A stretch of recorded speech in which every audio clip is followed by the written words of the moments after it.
In the midst of the storm, a silence holds dangerous secrets. But when the truth is on the verge of being buried forever, a wild horse does the impossible and changes everything. The Blue Ridge Mountains slumbered beneath a heavy sky, stained by dark clouds that foretold a storm. Mist covered the slopes like ancient veils, and cold winds snaked between the pine trees like ancestral whispers. Rachel adjusted her position in the chair of her small gallery, observing through the large glass window the horizon that was transforming into a dramatic canvas of grayish tones. At 28, she had transformed the old colonial house in the historic center of Johnsville into a vibrant space for inclusive art. The stone walls embraced colorful paintings by local artists, wooden sculptures carved by regional craftsmen, and, prominently displayed, a series of works created by deaf children in her weekly workshops. Each piece told a story without words, communicating through colors, shapes, and textures what voices could not express. Her hands drummed nervously on the varnished wood of the table where she usually organized materials for classes.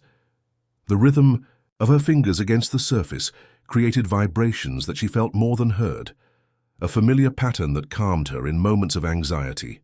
But today, not even this small routine could ease the restlessness that grew in her chest like a silent tide.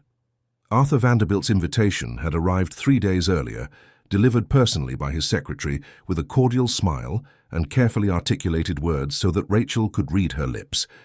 "Mr. Vanderbilt would very much like to speak with you about the Foundation's upcoming projects," Denise had said, an elegant middle-aged woman who had always treated Rachel with genuine respect. The Hope Foundation of Virginia had been funding the Colors of Silence project for 2 years, allowing Rachel to offer quality materials and an adequate space for deaf children to develop their artistic skills.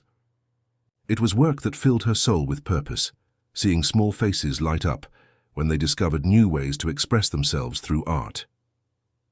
Arthur Vanderbilt was a respected figure in town, president of the foundation for more than a decade.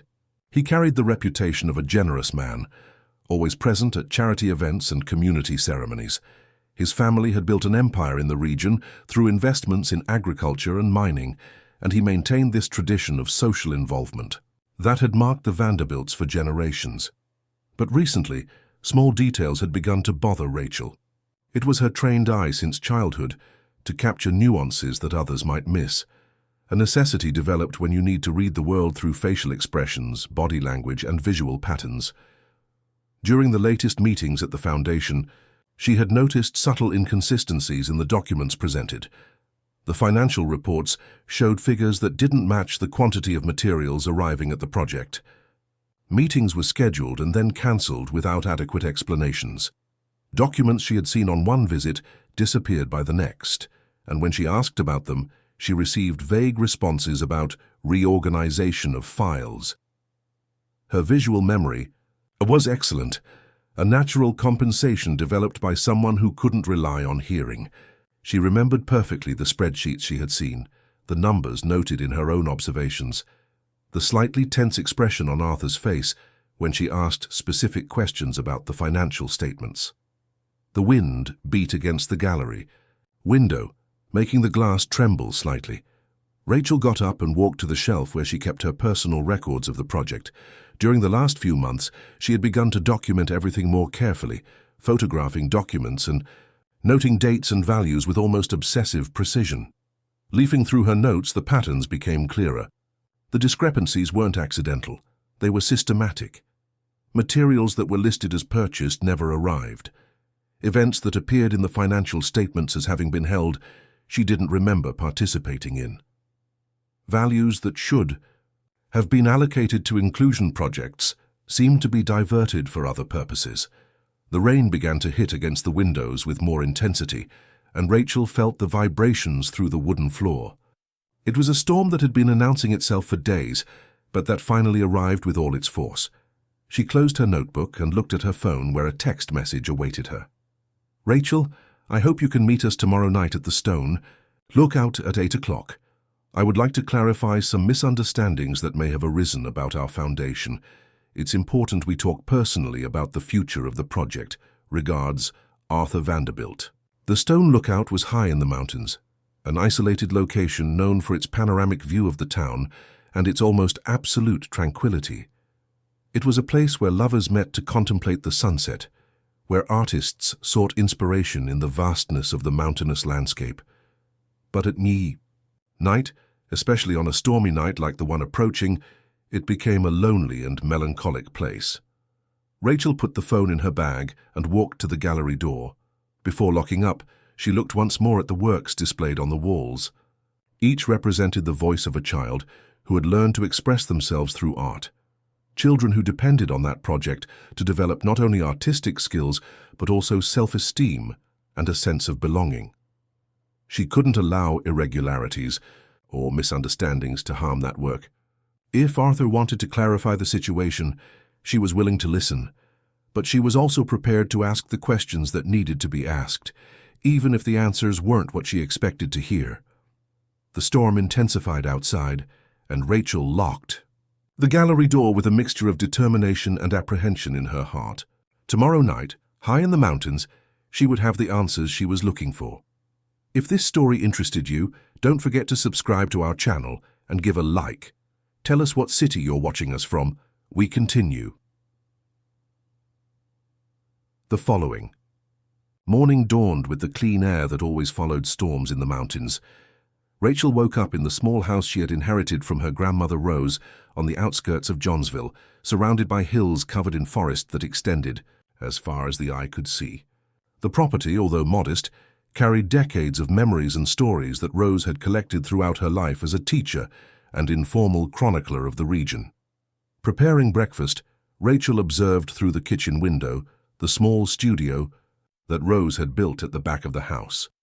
It was there that her grandmother had taught the first art lessons to dozens of children from the community, including Rachel herself as a child.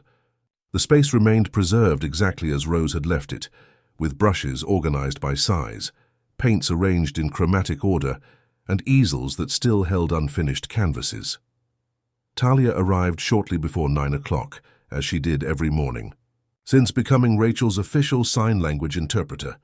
At 32, she had been the first deaf person Talia had met, back at the university where she was studying education. The friendship had blossomed naturally, built on a foundation of mutual respect and admiration for each other's strength, in overcoming the barriers that society imposed. "Good morning, dear," Talia signed as she hung her bag on the back of the chair. "How was the night? I saw that the storm was intense around here." "I slept little," Rachel replied in sign language, serving coffee for both of them. "I keep thinking about this meeting with Arthur Vanderbilt. Something isn't right with the foundation, Talia. I'm sure of it." Talia knew her friend's sharp intuition well. Years of living together had taught her that Rachel was rarely wrong when she perceived inconsistencies in visual patterns or behaviors. It was a skill developed out of necessity, but one that had become almost a sixth sense for detecting when something was out of the ordinary. "Have you taken these suspicions to someone at City Hall?" "Or to the district attorney?" Talia asked, sitting at the rustic wooden table that Rose had made decades ago. "I don't have concrete proof yet," Rachel replied, slowly stirring her coffee. "They're just inconsistencies, numbers that don't add up, documents that disappear, vague explanations. I need something more solid before making accusations against someone as respected as Arthur." The two walked to Rose's studio after coffee. Talia had offered to help Rachel organize some old documents that her grandmother kept in a solid wood dresser. Among letters, newspaper clippings, and personal notes, there was a treasure trove of information about the region's history that Rose had meticulously collected over decades. "Look at this," said Talia, showing a yellowed envelope. "These are letters between your grandmother and the former mayor of the town, dated from the 1980s. Rachel took the letters carefully. Rose's elegant handwriting was familiar, but the content of the correspondence was surprising. Her grandmother had maintained extensive communication with local authorities about issues related to the preservation of historic lands and the protection of small rural landowners against forced acquisitions. "Rose never told me about this political involvement," Rachel signed, carefully leafing through the pages. "I always thought she was dedicated only to teaching and art." One letter in particular caught her attention. dated 1985, Rose wrote to the mayor about irregularities in the documentation of land transfers belonging to families of Italian settlers who had established themselves in the region at the beginning of the 20th century. She mentioned pressures exerted on the owners and documents that had been altered without the knowledge of the original owners. Talia, look who's mentioned here. Rachel pointed to a specific paragraph. Jonathan Vanderbilt, Arthur's current father. Rose was investigating irregularities involving the Vanderbilt family almost 40 years ago. The two continued exploring the contents of the dresser.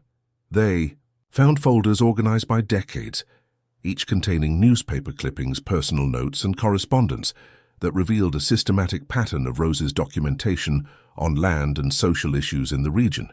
It was as if she had maintained a personal archive of injustices and irregularities she had witnessed over the years. "Your grandmother was much more than a simple teacher," commented Talia, leafing through a folder titled Lost Lands, 1980-1990. She was a true social chronicler. She documented everything she considered unjust or suspicious. Rachel found a notebook with more recent notes from the 2000s. The pages contained observations about the creation of the Hope Foundation of Virginia and questions about the origin of the resources that financed the social projects. Rose had noted discrepancies between the values publicly announced and the investments actually made in the community. She suspected the foundation from the beginning, Rachel murmured, reading her grandmother's notes. "Here it says, Arthur promises a lot but delivers little. The numbers don't add up. Where are the resources that should be reaching the needy families?" Among the last pages of the notebook, Rachel found something that made her stop completely. It was an old black and white photo showing a group of men in formal attire posing in front of what appeared to be a registry office. On the back, Rose had written, "Forced signing of the Benedetti lands, 1987, Jonathan Vanderbilt present." "Talia, I need to better understand what happened to these families," said Rachel, carefully storing the photo. "If Rose documented irregularities for decades and now I'm noticing the same pattern in the foundation, this can't be a coincidence." Rachel's phone vibrated with a new message. It was from Denise, Arthur's secretary. "Rachel, I hope everything is well. Mr. Vanderbilt would like to confirm if you can meet us tonight as arranged. It's important to clarify some points about the future of the project." Rachel showed the message to Talia, who frowned with concern. "I don't like this," Talia signed. "A nighttime meeting in an isolated location, especially after what we discovered today. Maybe you should bring someone with you." "I can't bring witnesses to a conversation that might just be a misunderstanding," Rachel replied. "But I also can't ignore the possibility of finally having answers to my suspicions." The two spent the rest of the morning organizing and photographing Rose's documents. Each discovery added a new piece to the puzzle that was forming, revealing connections between the past and present that Rachel had never imagined. At noon, as Talia was preparing to leave, Rachel made a decision. She took a large envelope and placed inside copies of the most important documents they had found, along with her own notes about the irregularities at the foundation. "If anything happens to me," she said to Talia, handing her the envelope, "you'll know what to do with this." "Rachel, now you're really worrying me," Talia replied. "Maybe we should go to the police before this meeting." "Not yet," Rachel shook her head. "First, I need to hear what Arthur has to say. Maybe there's no simple explanation for all of this." But deep in her heart, she knew that the discoveries of that day had changed everything. Tonight's meeting would not just be a conversation about the project, it would be a confrontation between the truth that Rose had begun to document decades ago and the secrets that someone was determined to keep buried. The late afternoon came, faster than Rachel expected. After spending hours reviewing the documents found in Rose's house, she prepared for the meeting at the Stone Lookout with a mixture of determination and nervousness that she couldn't disguise. She put on a heavy jacket, as she knew nights in the mountains were always cold, and stored in her bag a folder with copies of the most relevant documents. The winding road leading to the lookout was known to all residents of Johnsville. During the day, it was a place of pilgrimage for tourists and lovers, seeking to contemplate the panoramic view of the historic town surrounded by the Blue Ridge Mountains. At night, especially on a cloudy night like that one, it became a place of almost absolute solitude. Rachel drove slowly along the dirt road, feeling the vibrations of the engine through the steering wheel and carefully observing the landscape that transformed as she gained altitude. The car's headlights cut through the growing darkness, illuminating century-old pine trees that stood like silent sentinels along the way. Arriving at the lookout at 8 o'clock sharp, she found Arthur's car already parked near the small wooden gazebo that marked the highest point of the location. The elegant figure of the Foundation president stood out against the dark sky, wrapped in a grey overcoat that gave him a solemn and imposing appearance. "Rachel, I'm glad you could come," said Arthur, approaching with a cordial smile that she could interpret through lip-reading, even with the precarious lighting of the place. "I'm sorry I had to schedule this meeting at such a late hour, but my schedule was impossible during the day." "It's not a problem," Rachel replied, adjusting the strap of her bag on her shoulder. "I'm curious to better understand some issues about the project I've been coordinating." Arthur gestured toward the gazebo, inviting her to sit down. The mountain wind was stronger than usual, making the leaves of the nearby eucalyptus trees dance in a hypnotic movement that Rachel could perceive through the shadows projected by the crescent moon. "I've noticed that you've been asking many questions about the Foundation's accounting," Arthur began, maintaining a conversational tone but with a bodily rigidity that Rachel didn't let go unnoticed. "I'd like to clarify any doubts that may have arisen." "Actually, they're not just doubts," Rachel replied, removing the folder from her bag.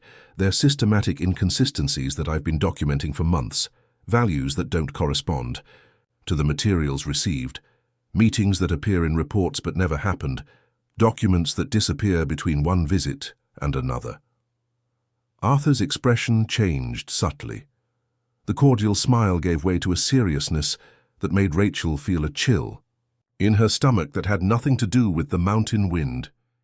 "Rachel, you have to understand that a foundation of our size involves complex processes, multiple approvals, bureaucratic procedures that may seem confusing to someone who's not used to administrative management," he said, getting up from the bench and walking toward the protective railing that surrounded the lookout. "I'm not talking about bureaucratic confusion," insisted Rachel, opening the folder and showing some spreadsheets. "I'm talking about numbers that simply don't add up, about materials that are listed as purchased but never reached the children, about values destined for the project that were diverted for other purposes." Arthur stopped walking and turned slowly to face her. There was something different in his eyes now, a coldness that completely contrasted with the cordiality he had always shown in official Foundation meetings. "And what exactly do you intend to do with these suspicions?" he asked, pronouncing the last word with a tone that made it clear he didn't believe they were just suspicions. "I intend to understand the truth," Rachel replied, feeling her heart accelerate, "and if necessary, take this information to the appropriate authorities. The children in the project deserve that the resources destined for them be used properly." "The appropriate authorities," Arthur repeated with a smile that didn't reach his eyes. "You really believe that someone would listen to the accusations of an idealistic young woman against an institution respected for more than a decade?" The question was like a slap in the face. For the first time, Rachel realized that she wasn't just dealing with administrative irregularities, but with something much more serious and dangerous. "My grandmother Rose also asked uncomfortable questions," she said, deciding to lay all her cards on the table. "She documented irregularities involving your family for decades. I found the records, Arthur. I know about the lands of the Italian settlers, about the pressures exerted, about the altered documents." The silence that followed was deafening. Arthur remained motionless for a few seconds, processing the information. When he finally moved, it was to approach Rachel with deliberate and threatening steps.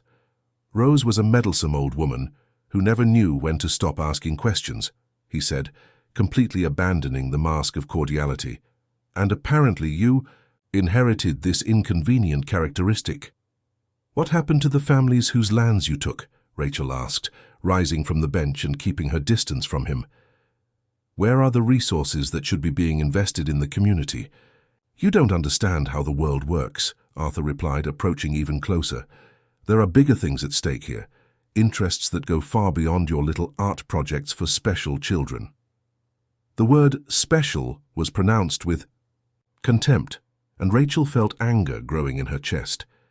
It was the same prejudiced attitude she had faced all her life, but coming from someone who presented himself as a community benefactor, it hurt in a different way. "These children aren't special," she replied, lifting her chin in defiance. "They're normal children who deserve the same opportunities as any other, and I won't allow you to continue diverting resources that should be invested in them." "You won't allow?" Arthur laughed, but it was a cold sound without humor. "And who do you think you are to not allow something?" The wind increased in intensity, bringing with it the first drops of a new rain. Rachel realized that the situation had completely spiraled out of control. This was no longer a conversation to clarify misunderstandings. It was a confrontation between two completely opposite worldviews. "I'm someone who won't stay silent in the face of injustice," she replied, quickly storing the papers in the folder. "And if you think you can intimidate me, you're very mistaken." Arthur took another step in her direction, and Rachel realized that she needed to leave immediately. The isolated place, the darkness, the radical change in his behavior, everything, indicated that she had seriously underestimated the situation. "This conversation is over," she said, quickly heading toward the car. But Arthur was faster. With a sudden movement, he grabbed her arm, preventing her from continuing to walk. "The conversation ends when I say it ends," he said, and for the first time in her life, Rachel felt real fear. The grip on Rachel's arm was too firm to be just a gesture of someone who wanted to prevent someone from leaving. It was the grip of someone who was willing to use force to get what they wanted. She tried to break free, but Arthur increased the pressure, his fingers marking her skin through the jacket.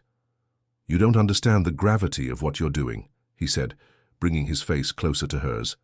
"There are very powerful people involved in this foundation, people who don't like it when someone asks inconvenient questions."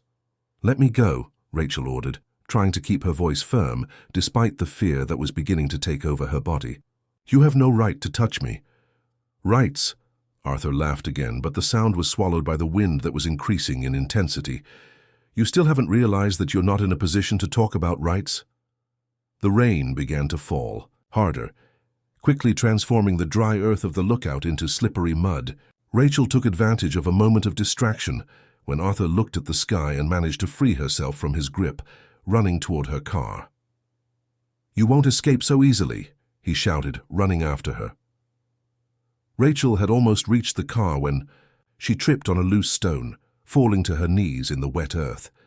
The folder with the documents flew from her hands, scattering papers that were immediately soaked by the rain. She tried to get up quickly, but Arthur had already reached her. "All these papers, all these suspicions," he said, deliberately stepping on the wet documents, "they mean nothing. They never meant anything." "Yes, they do," Rachel replied, trying to collect what she could of the ruined papers. "The truth always means something." "The truth," Arthur repeated, as if the word were an absurd concept. "The truth is that you're an inconvenient person, just like your grandmother was. And inconvenient people sometimes need to learn to stay quiet." He approached her again, and Rachel realized that she had reached the limit of her options. She was alone, high in the mountains on a stormy night, facing a man who clearly no longer intended to just talk. "Rose also thought she could challenge our family," Arthur continued, slowly walking around her like a predator circling its prey. "She collected her little documents, made her notes, believed she could change something. But in the end, she understood that some battles cannot be won." "What did you do to her?" Rachel asked, feeling a mixture of anger and terror. "Nothing that she didn't bring upon herself," he replied coldly. "Just as you're doing now." The rain was falling with such intensity that Rachel could barely see beyond a few meters. The wind howled through the trees as if the very mountains were protesting against what was happening there. She tried again to head toward the car, but Arthur blocked her path.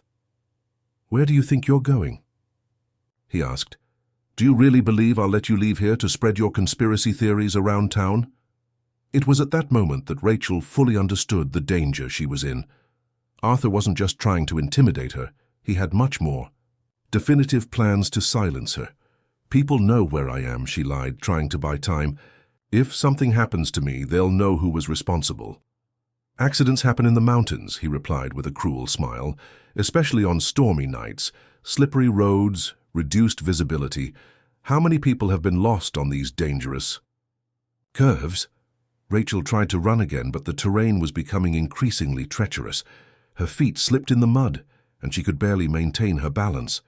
Arthur reached her easily, holding her by the shoulders with excessive force.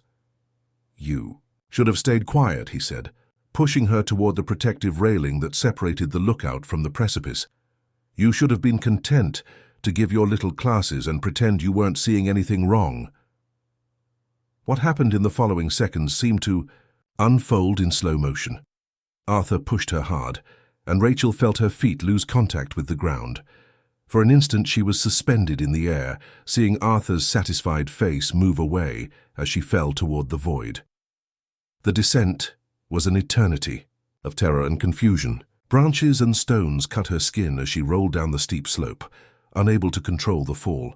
Her mind was bombarded with fragments of memories, Rose's smiling face, the children in the project drawing with concentration, Talia signing words of encouragement. The impact with the icy water of the river was like an electric shock that went through her entire body.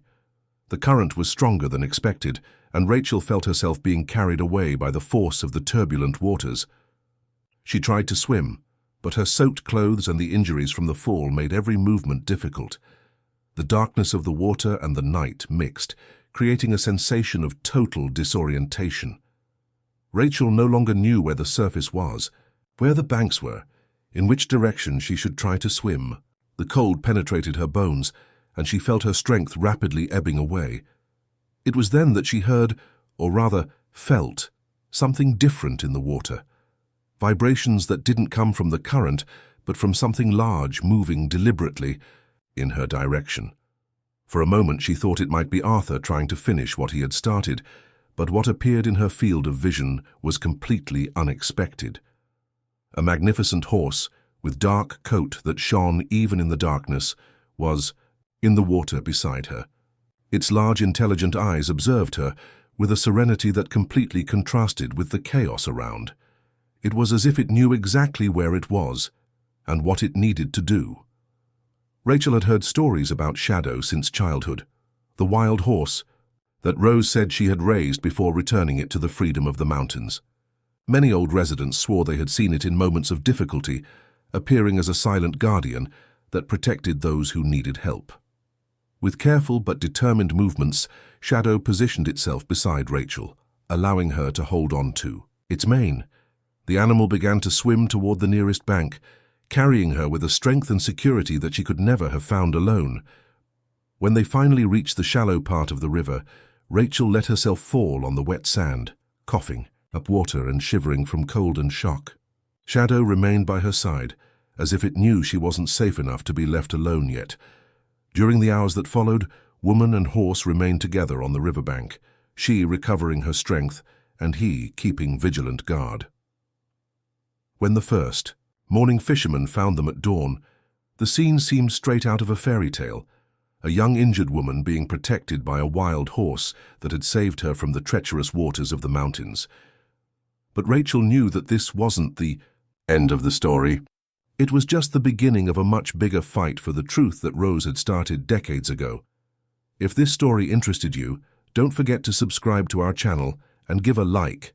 Tell us what city you're watching us from. We continue. St. John's Hospital was quiet on the morning following Rachel's rescue. The fishermen who found her on the riverbanks had been impressed not only by her condition, injured, hypothermic but conscious, but mainly by the presence of the wild horse that had refused to leave her alone until the ambulance arrived. Rachel awakened gradually, her senses returning one by one. The antiseptic smell of the hospital, the rough texture of the white sheets, the vibrations of the medical equipment that she felt through the mattress. When she finally opened her eyes completely, She found Talia asleep in a chair beside the bed, her face marked by worry even during sleep. "Talia," she whispered, gently touching her friend's arm. Talia woke immediately, her eyes filling with tears of relief at seeing Rachel awake and lucid. "Thank God you're okay," Talia signed, standing up to check if her friend needed anything. "When the fishermen called saying they had found you by the riverside, I thought I had lost you forever." "What did they say about how they found me?" Rachel asked, trying to organize the confused memories of the previous night. "They talked about a horse," Talia replied, frowning. "They said that when they arrived, you were being protected by a wild horse that wouldn't let anyone approach until it was sure you were safe." The memories came back like a flood. The confrontation with Arthur, the fall, the icy waters of the river, and then to Shadow. The legendary horse that Rose always said existed in the mountains, materializing at the exact moment when she needed help the most. "Arthur tried to silence me," said Rachel, her voice carrying a mixture of anger and determination. "He practically confessed that the Foundation is a facade for much larger irregularities. And he said things about Rose, about what happened to her." Talia sat on the edge of the bed, holding her friend's hands. "Rachel, you need to tell this to the police. Now it's not just suspicions about financial irregularities. He tried to physically harm you." "It won't be that simple," Rachel replied, trying to sit up in bed despite the pain she felt throughout her body. "Arthur will say it was an accident, that I slipped in the rain, fell from the lookout. Who will believe that the respected president of the Hope Foundation tried to silence a deaf young woman who was making accusations without concrete evidence?" At that moment, the door to the room opened and an elegant, middle-aged woman entered, hesitantly. Rachel recognized her immediately. It was Denise, Arthur's secretary. "May I come in?" she asked, clearly articulating the words so that Rachel could read her lips. "I really need to talk to you." Talia positioned herself protectively between Denise and the bed, but Rachel motioned for her to let the woman approach. "What do you want?" Rachel asked directly. "I want to help you," Denise replied, removing a small flash drive from her purse. "I've worked for Arthur for 12 years. During all that time, I've kept detailed records of everything that passed through the Foundation. Emails, contracts, spreadsheets, recordings of meetings. I never imagined that one day I would need to use this information. But—" she paused, looking nervously at the door as if fearing that someone might be listening. "But last night, when—" Arthur arrived home soaking wet, with a completely different attitude, and this morning when I learned that you had been found injured by the river, I knew I could no longer pretend I didn't see what was happening." Rachel exchanged a significant look with Talia before responding. "What kind of information do you have on that flash drive?" "Everything," Denise replied, approaching the bed.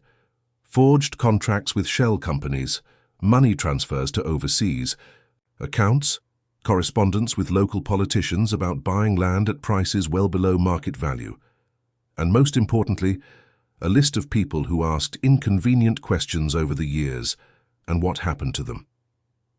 "What do you mean by what? Happened to them?" asked Talia, participating in the conversation for the first time. "Strange accidents," Denise replied, lowering her voice. "Falls on trails, cars that went off the road on well-known curves, people who simply disappeared after confronting the Vanderbilt family. Your grandmother Rose wasn't the first, Rachel, nor will you be the last if we don't do something." The silence that followed was heavy. Rachel processed the information, connecting the dots between the suspicions she had developed. Rose's documents and now Denise's revelations. "Why are you doing this?" she asked. "Why are you risking your position to help me?"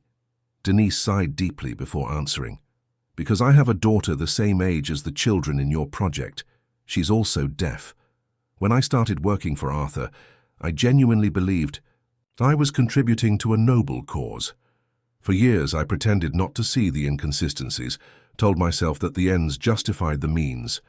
But when I saw my daughter participating in the workshops at your gallery, when I saw the sparkle in her eyes, when she discovered she could express herself through art—" She paused, wiping away a tear that escaped.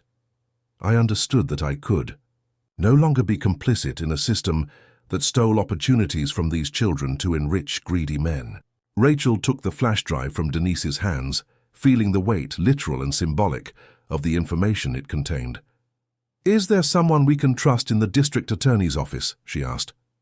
"Yes," Denise replied. "District attorney, Alex Foster. He's not from the region. He was transferred from Richmond 2 years ago. Arthur hasn't yet managed to buy him or intimidate him. He has a reputation for being honest and courageous." At that moment, a nurse entered the room to check Rachel's vital signs. While she worked, Denise approached the window and stood observing the hospital courtyard. "Something's wrong," she said, quickly turning to the 2 women.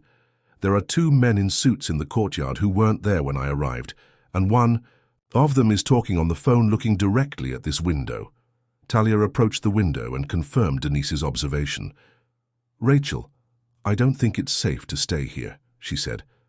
"If Arthur discovered that Denise came to talk to you—" "He discovered," Denise interrupted, quickly putting her cell phone in her purse. "I just received a message from him asking where I am. He never questions me about my lunch hours." Rachel forced herself to get out of bed, ignoring the pain and dizziness. "We need to leave here. Now." "Where to?" asked Talia. "To Rose's house," Rachel replied. "There are escape routes that she created decades ago, during more dangerous times. If we can get there, we'll have time to organize this information and contact District Attorney Alex."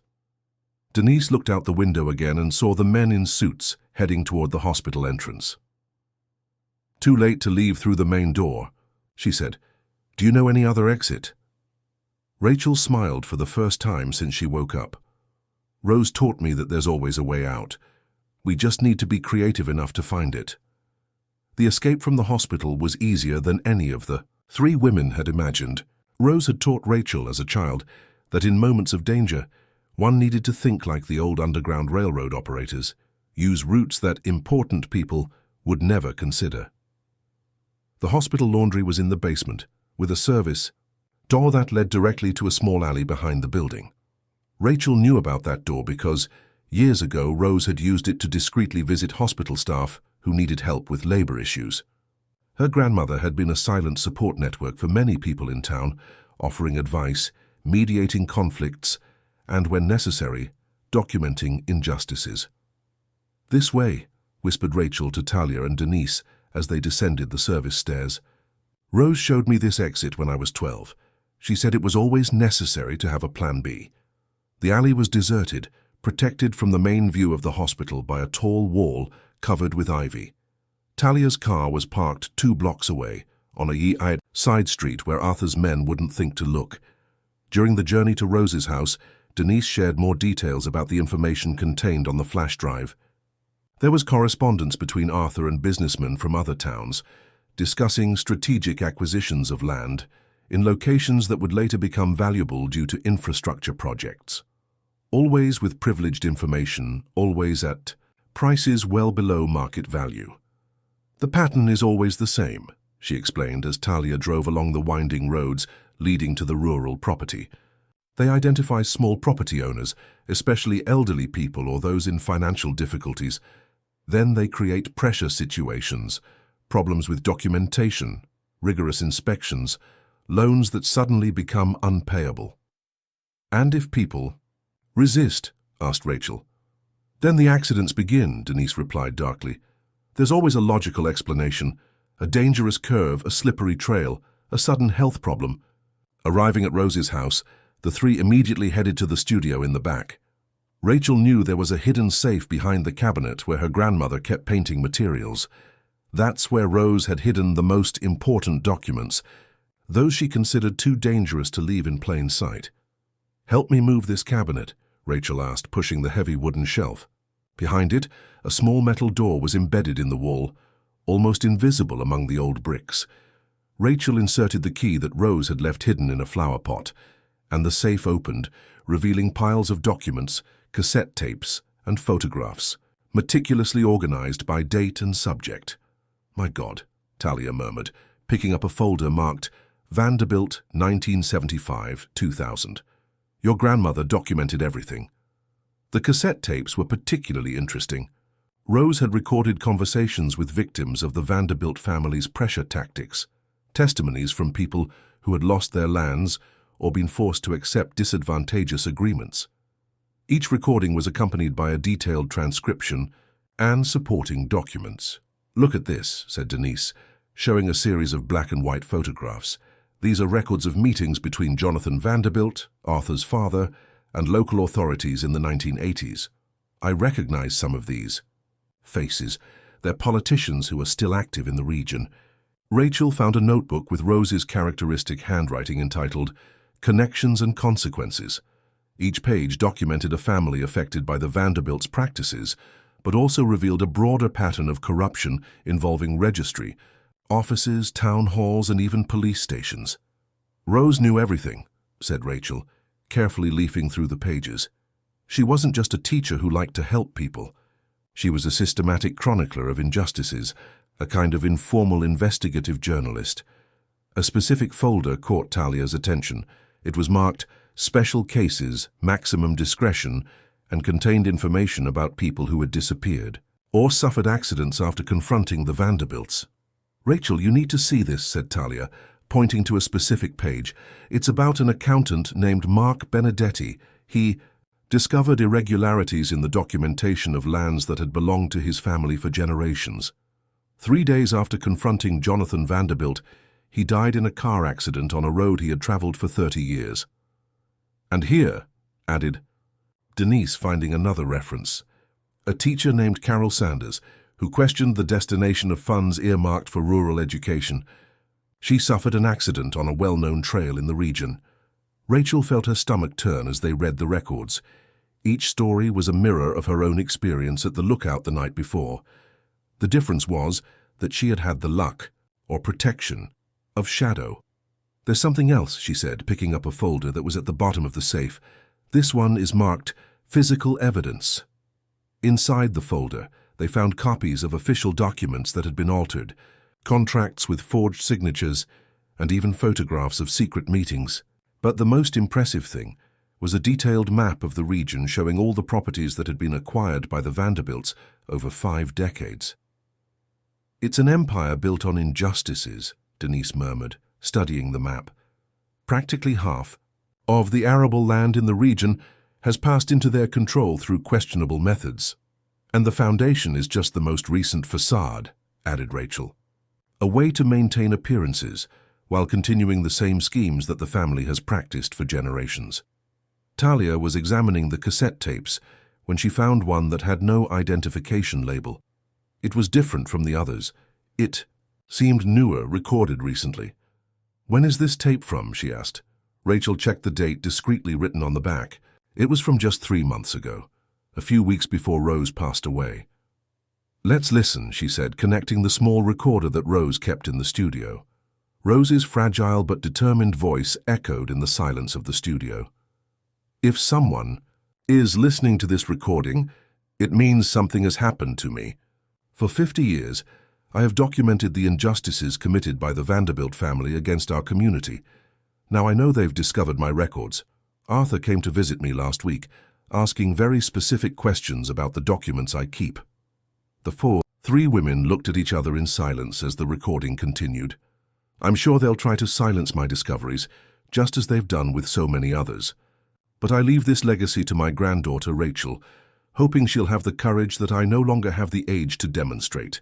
The documents in this safe are enough to expose decades of corruption. Use them wisely, my dear." The recording ended, and silence returned to the studio. Rachel had tears in her eyes, but also a renewed determination.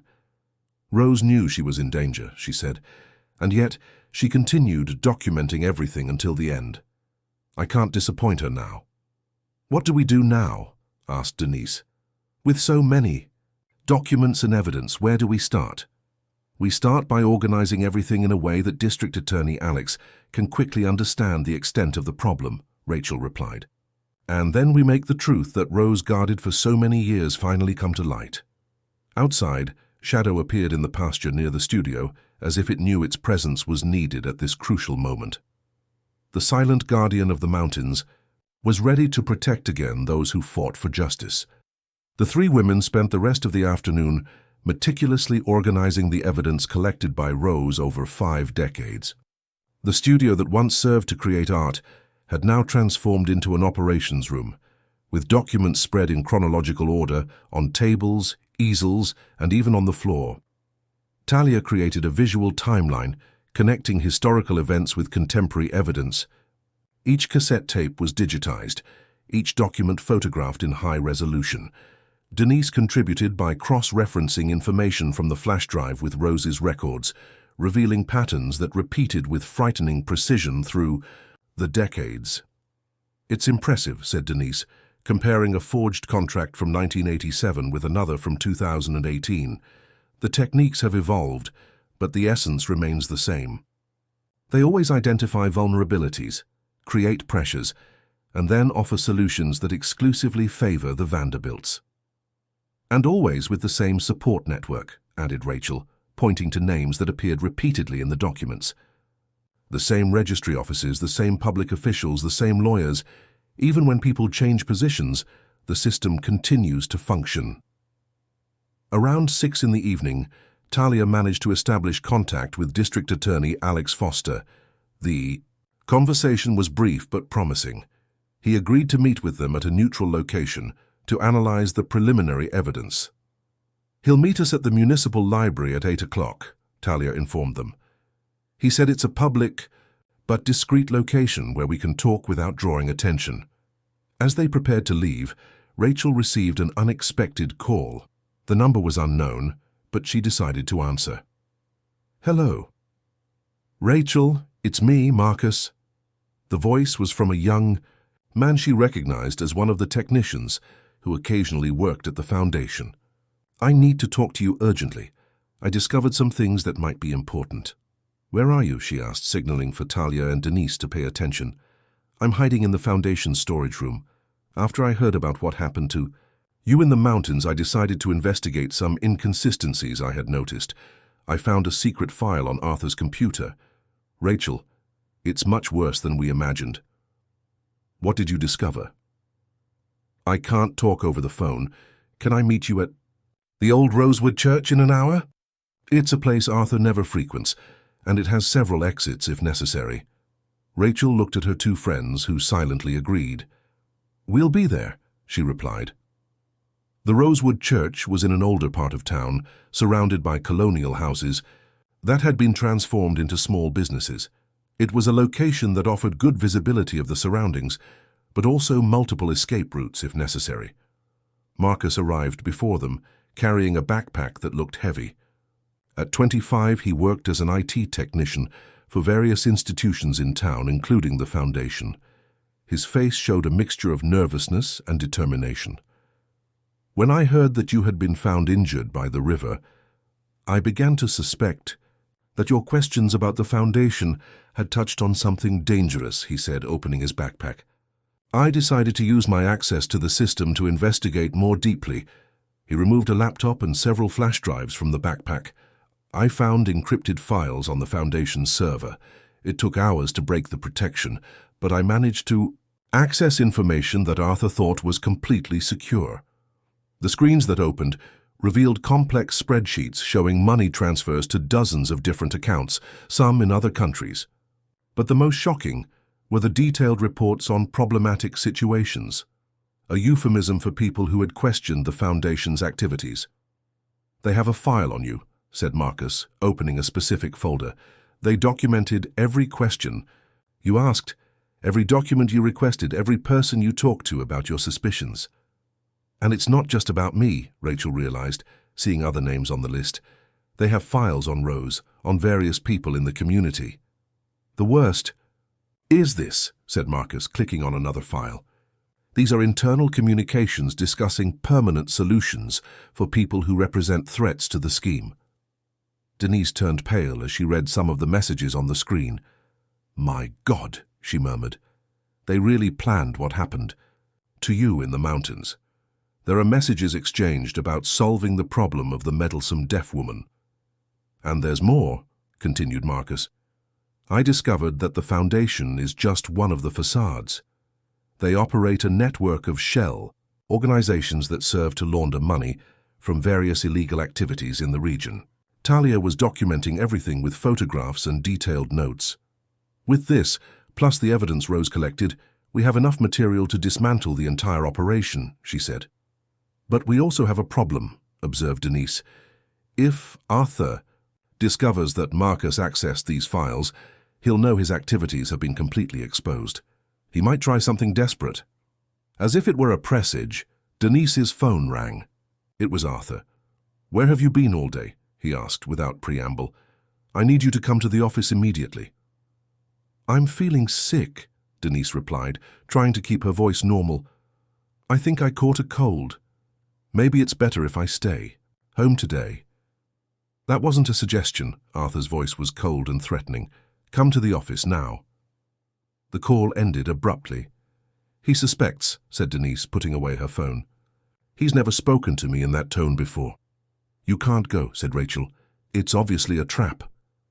"But if I don't show up, he'll know for sure that I'm working against him," Denise replied, "and he might use that to discredit everything we've discovered."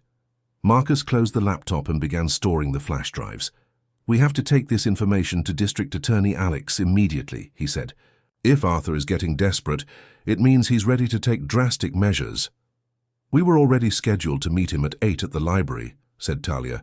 "Can we move up the meeting?" Rachel called the district attorney, briefly explaining the urgency of the situation. Alex agreed to meet them immediately at his office, even outside business hours. "Let's all go together," Rachel decided.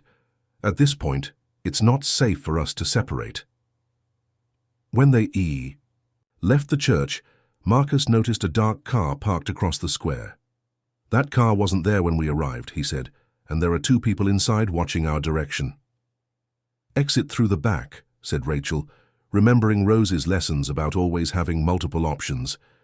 "There's a passage between the old houses that takes us directly to the street where Talia parked." As they quickly walked through the narrow passage, Rachel couldn't help but think that this was exactly the kind of situation Rose had anticipated. Decades of careful documentation had finally created an opportunity for justice, but had also put all of them in real danger. On the other side of town, Shadow galloped freely through the mountains, as if it knew its protection would be needed again soon. The silent guardian was ready to once again defend those who fought for truth against those who preferred the silence of injustices. District Attorney Alex Foster's office was illuminated, despite it being almost 9 at night.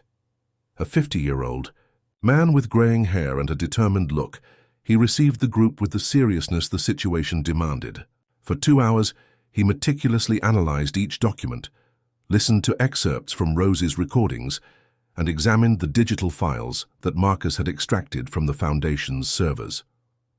"In 25 years of my career, I've rarely seen a case so well documented," he said, organizing the evidence on his desk. "Rose really created an impressive historical archive of systematic corruption." "What's the next step?" asked Rachel, feeling a mixture of hope and apprehension.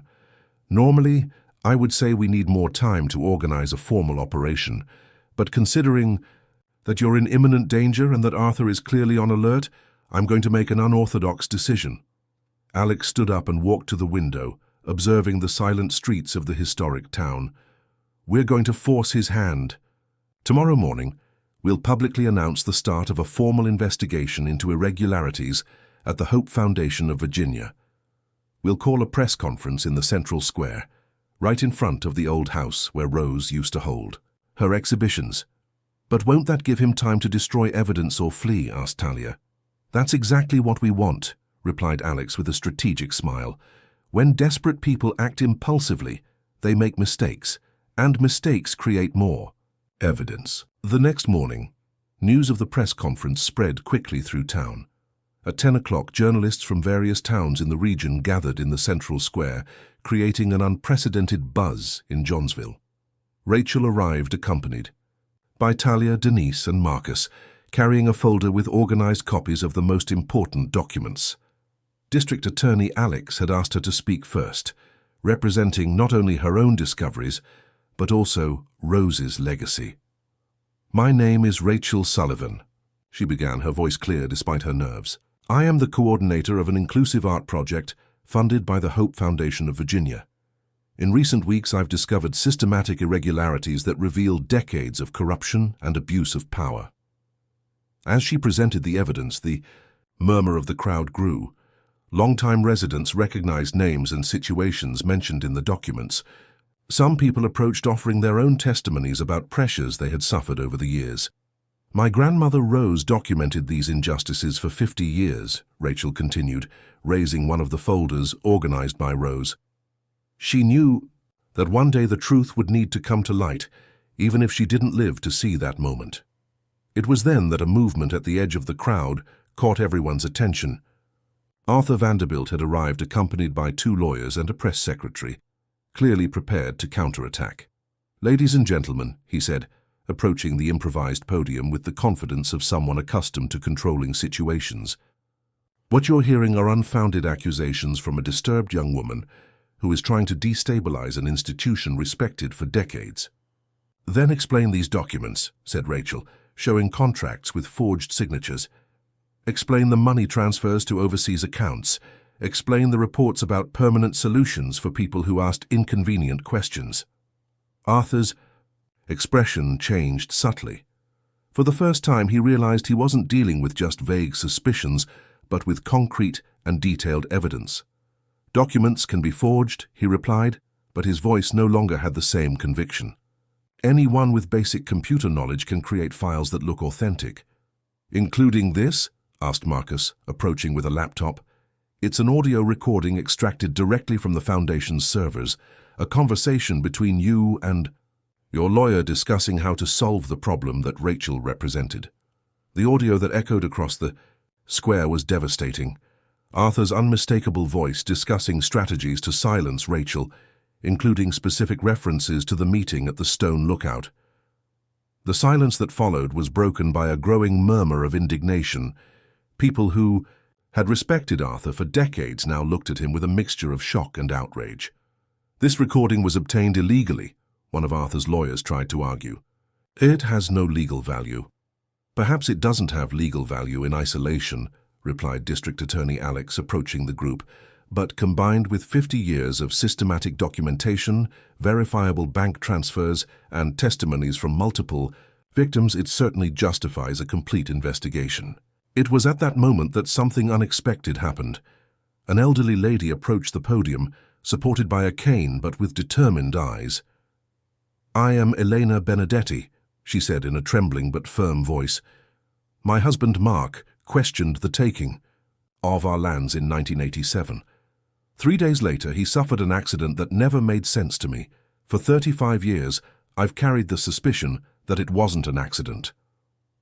Other people began to approach, each with a similar story.